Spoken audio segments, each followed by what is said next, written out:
Naomi Klein, journalist. Once a self-described mall rat with an eye for design and labels, Naomi Klein today is a critic of corporate power and a leading light of the global justice movement. In 2000, Klein published her celebrated book, No Logo, taking aim at the brand bullies.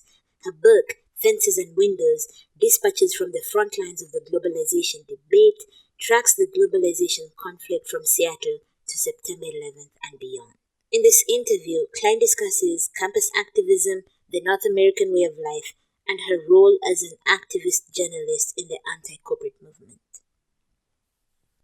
On the American way of life, Naomi Klein. But we do need to understand our complicity.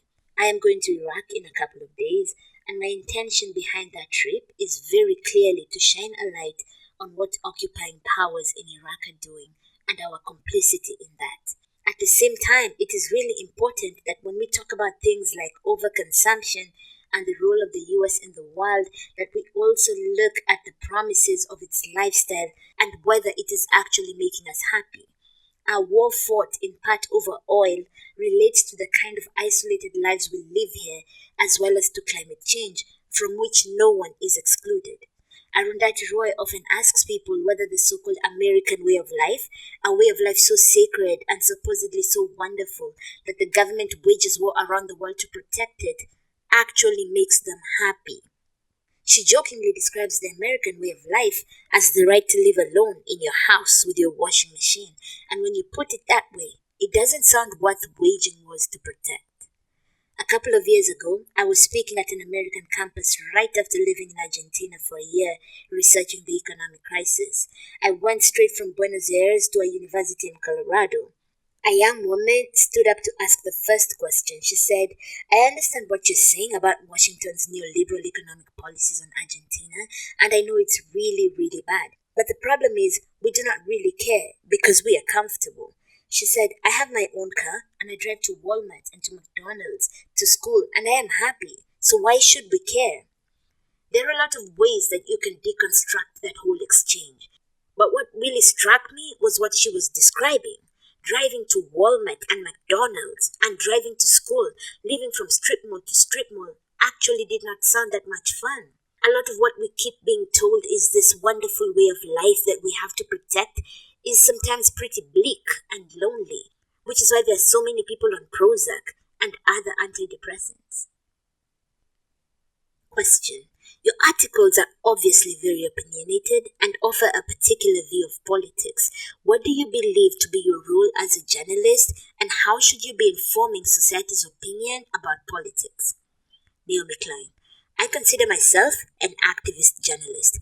I identify myself primarily as an activist, as someone who is driven by my desire for social change. But I happen to actually not like crowds very much. There are a lot of different ways of being an activist. We have this idea in our head that activist equals someone who marches in a rowdy crowd, holds a placard, and screams into a megaphone. That is an activist. You can be an activist in any profession that you choose. You can be an activist doctor, an activist lawyer, an activist entrepreneur, and an activist journalist. It means that you use your skills and talents in the service of social change. That does not mean that you would never go to a protest. I certainly go to protests and rallies, but I am not a very good chanter. I am a columnist, which means that my role is to have an opinion and to analyze from a certain perspective. There are people whose job is to be a straight-ahead reporter, and they have to be much more guided by the rules of balance. I do not use the word objectivity because I do not believe that anyone is objective. Absolutely, you must be fair and balanced, and you must not be a propagandist. You can't be a journalist out of your desire for social justice, but you should refuse to be a propagandist in the sense of distorting reality for those political ends. Propaganda does not actually serve those political ends. Question. In Fences and Windows, you write of the recurring theme of fences acting as barriers to resources, demonstration, political policies, and other means of effecting change. When have you personally felt the burden of such a fence blocking you from implementing change? How did you respond to this? Naomi Klein. I chose the metaphor of fences because in many countries the only jobs available are as prison guards or as private security guards protecting the haves from the have-nots.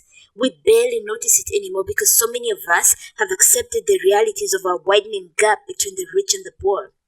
But that kind of system means that the rich have to be protected from the rage of the poor, from the mobility of the poor, and from the needs of the poor, which is why we have so many fences and walls in our supposedly globalized society. This holds whether at the border, where we're seeing more and more people being deported in handcuffs, or at the neighborhood level, with ever more elaborate alarm systems, especially in cities like Sao Paulo, New Delhi, or Johannesburg, where you have the sharpest divisions. That was why I used that metaphor. One of the reasons this passage really stuck out to me, when it comes to fences that sort of lock us in and keep other people out, is when it comes to the current protests in Kenya, is our president's self-imposed house arrest that he has since lifted, but it was quite there for a while.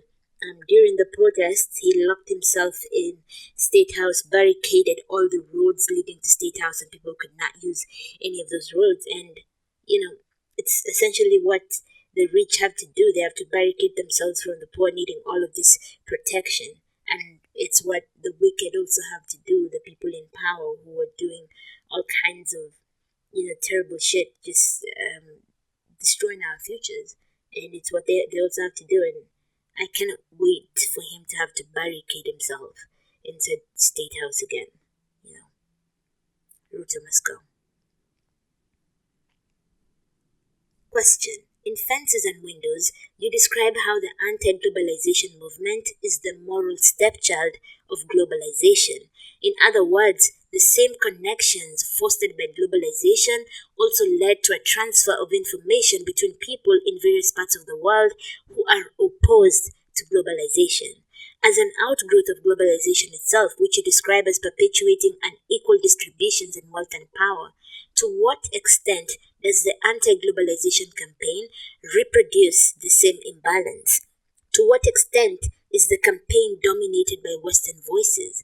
Finally, as a journalist, how do you try to incorporate the voices of people in regions of the world who are at the other end of the wealth, power, and privilege spectrum? Naomi Klein. I say in the foreword to the book that calling it an anti-globalization movement is a misnomer. There are some people who are against globalization. They think that we should all just stay home and grow our own food. These people exist, but they are a very small minority within what is called the anti-globalization movement. The vast majority of people who galvanized around this movement were driven by the rise of corporate power and the privatization of life. In fact, in many parts of the world, nobody uses terms like anti-globalization to describe this movement. In Latin America, for instance, they are anti-capitalists, or they are reacting to neoliberalism. It is an anti-neoliberal movement. For the past 5 years, Latin America has rejected these policies in many different ways, stopping privatization everywhere from Bolivia to Mexico, and kicking out neoliberal presidents in Argentina, Bolivia, Ecuador, and Brazil. They're not saying we do not want to be a part of the global economy. Rather, they are rejecting a set of economic policies that they call neoliberalism, the policies of privatization, deregulation, and downsizing. The reason why it is globalization is because these policies are global, and they are globally enforced by international institutions like the International Monetary Fund and the World Bank. One-size-fits-all cookie-cutter models. The most famous example of this was when the IMF went into Russia. A journalist got a copy of one of their structural adjustment documents where they talk about how Russia had to privatize all of their state enterprises and eliminate all import tax. In the middle of the document, the journalist saw that it said South Korea instead of Russia because they did some kind of search and replace but missed the couple. When I say it is one size fits all, it is literally the same recipe taken from South Korea and imposed on Russia and now imposed in Iraq. These policies they're using when they are imposed all at once are called shock therapy. That is what they called it in the former Soviet Union, and that is what they are calling it in Iraq. But it is shock therapy imposed through shock and awe in military form. Do not ask permission, just bomb and then take.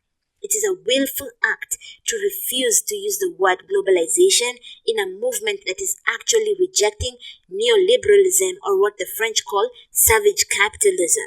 It is a response to global economic policy, not globalization. It is not the fact of being global that is the problem. It is the policies that are the problem, and the fact that they are globally enforced. So people started to respond not just with nationalist solutions, but also with international social forums like the one in Porto Alegre, Brazil, where people come together and talk about international strategies to respond to these global policies. Of course, we have to be global because they are global, but I do not see that as an irony.